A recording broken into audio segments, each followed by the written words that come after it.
diena, gerbiami svečiai, Seimo nariai. Iš tikrųjų, pradėsiu nuo to, kad esu Nacionalinės pasienio pareigūnų profesinės sąjungos pirmininkas Žygimantas Kalpokas. Noriu padėkoti Seimo nariui Vytautui Sinicai už šią iniciatyvą, už šią diskusiją. Visiems Seimo nariams, kurie nėra abejingi ir prisijungė prie grupės prieš masinę imigraciją, tai mūsų profesinė sąjunga tam tikras problemas dėl migracinės kontrolės užsieniečių kiekio jau kėlė 2023 metais. Deja, Vidaus reikalų ministerija į mūsų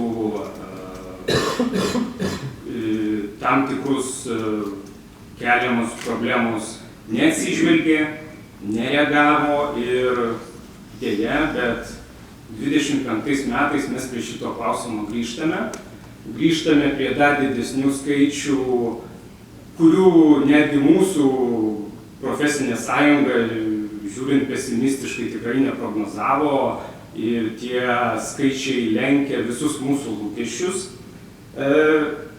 Džiaugiamės, kad žiniasklaidoje prasidėjo diskusija, prasidėjo vertinimai dėl šitos susidariusios padėties. Deja, į šitas diskusijas mes nebuvom įtraukti ir norim šiek tiek įnešti kritiškesnio požiūrio į visus pristatytus skaičius. Aš šitų skaičių nepateikinėsiu, aš tik tais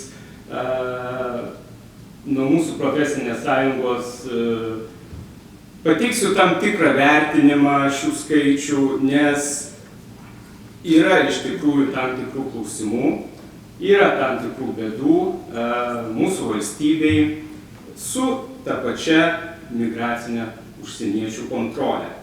Tai klausimą, diskusiją noriu pakreipti šiek tiek kitą linkmę. Užsieniečių migracinė kontrolė.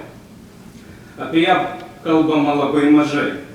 Yra dvi institucijos atsakingos už užsieniečių buvimą ir gyvenimo kontrolę. Tai Migracijos departamentas ir Valstybės sienos apsaugos tarnyba. Galim kalbėti apie kvotų mažinimą užsieniečių atvykimui. Galim kalbėti apie teisės aktų keitimą, jų griežtinimą ir taip toliau. Bet tai mūsų problemos iš tikrųjų neįspręs. Niekas neužduoda klausimo, o kiek vis dėlto asmenų, kiek vis dėlto pareigūnų yra atsakingi už užsieniečių buvimo ir gyvenimo kontrolę Lietuvoje. Jeigu išaugo skaičiai, visi matėt statistiką. Kodėl mes nematome statistikos, ar buvo didinamas pareigūnų skaičius, ar buvo didinamas Migracijos departamento darbuotojų skaičius, kad jie galėtų vykdyti užsieniečių buvimo ir gyvenimo kontrolę. Ar su tokiais skaičiais apskritai galima juos kontroliuoti, ar mes tik apsimetam, kad juos kontroliuojam. Nes mūsų profesinės sąjungos požiūriu šiuo metu vyksta tiesiog butaforinė kontrolė. Tai yra, kad su tokiom pajėgom, kokiom turim, su tokiom jėgom bandom padaryti maksimum. Elementarus pavyzdys. Pajūrio kraštas, tenais oficialiai registruota yra virš 22 000 užsieniečių. Registruota. Tai, kas teikėsi registruoti, nurodyti savo gyvenamą vietą ir taip toliau. Valstybės sienos apsaugos tarnybos pareigūnų yra 5. Vienas iš jų tuščias etatas.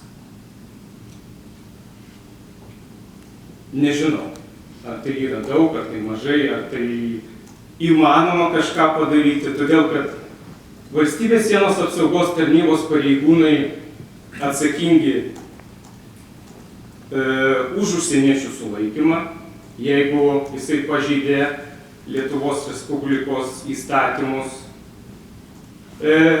už nustatymą, ar jis Lietuvos Respublikoje teisėtai, taip toliau ir panašiai.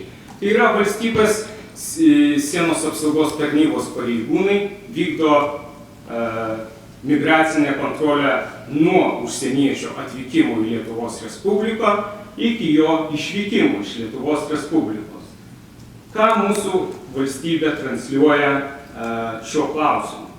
Ogi, kad mums trūksta darbo jėgos, mums reikia kuo daugiau atsivežti užsieniečių. Mes šito klausimo iš tikrųjų nevertinsim, kiek ten trūksta tos darbo jėgos, bet reikėtų transliuoti kitą dalyką, kad kiekvienas užsienietis atvykęs teisėtai, bet pažeidęs Lietuvos Respublikos įstatymus, bus nedelsiant grąžintas į kilmės šalį.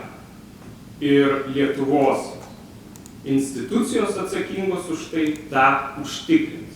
Deja, iš skaičių, ką mes matome, buvo panaikinta 2023 metais buvo panaikinta virš 8 000 leidimų laikinai gyventi. Pagal statistiką 2022 metų, 2023 metų matome, kad grąžinta bendroj sumoj, tiksliau negrąžinta, o priimta sprendimų dėl užsieniečių grąžinimo 5 000. Kur dar 3 000? Kodėl mes nekalbame, kiek tų grąžinimų buvo įvykdyta?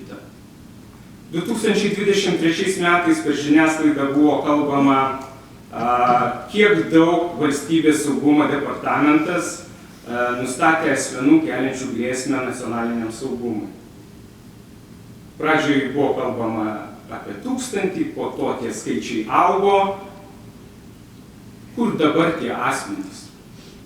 Kodėl mes negaunam informacijos, kiek tų asmenų buvo išsiųsta? Ar jie išvyko patys, ar jie išvyko į Europos Sąjungą, ar jie slapstosi ir gyvena toliau mūsų valstybėje? Ar su turimomis pajėgomis valstybės sienos apsaugos tarnybos, valstybės saugumo departamento, migracijos departamento ir kitomis institucijomis dalyvaujančiomis užsieniečių kontrolės mechanizme, mes esame pajėgus kontroliuoti atvykstančius užsieniečių srautus. Jeigu mes įsileidžiame virš 7% užsieniečių, tai atitinkamai procentaliai mes turėtume sustiprinti visas tarnybas, kurios vykdo užsieniečių kontrolę. Tačiau mūsų profesinė sąjunga mato, kad deja šitas faktorius buvo pamirštas. Tai patikrinimas užsieniečių turi būti atliktas detalus iki užsieniečiui atvykstant į Lietuvos Respubliką. Tai užsienietį tikrina migracijos departamentas, policija, valstybės saugumo departamentas, valstybės sienos apsaugos tarnyba. Antras dalykas, užsienietis dar papildomai tikrinamas, kai jis atvyksta iš trečiosios šalies per valstybės sienos apsaugos tarnyboj pasienio kontrolės punktus. Tačiau yra kita problema.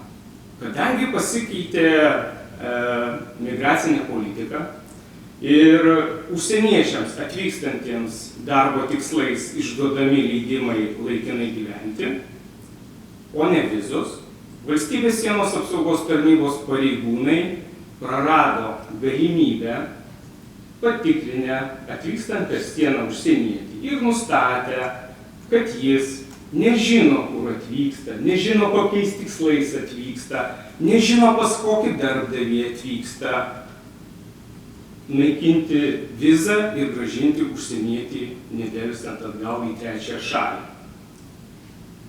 Deja, leidimą laikinai gyventi panaikinti gali tik migracijos departamentas. Tai užtrunka iš tikrųjų šitas mechanizmas daug ilgiau, aišku, dėl žmogiškųjų resursų, ir užsienietis gauna galimybę tiesiog gyventi Lietuvoje neteisėtai.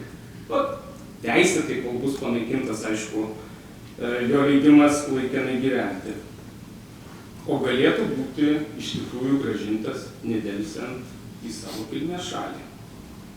Todėl efektyvios migracinės kontrolės pagrindinis faktorius turėtų būti grąžinimas ir išsiuntimas. Būtent šitą mechanizmą valstybei privalu stiprinti, nes užsienietis turi žinoti, atvykdamas į Lietuvos Respubliką, kad mes jo buvimą ir gyvenimą čia kontroliuosime, kad jis nepažeistų mūsų Lietuvos įstatymų ir pažeidus šios įstatymus jis nedelsiant bus grąžintas į savo šalį.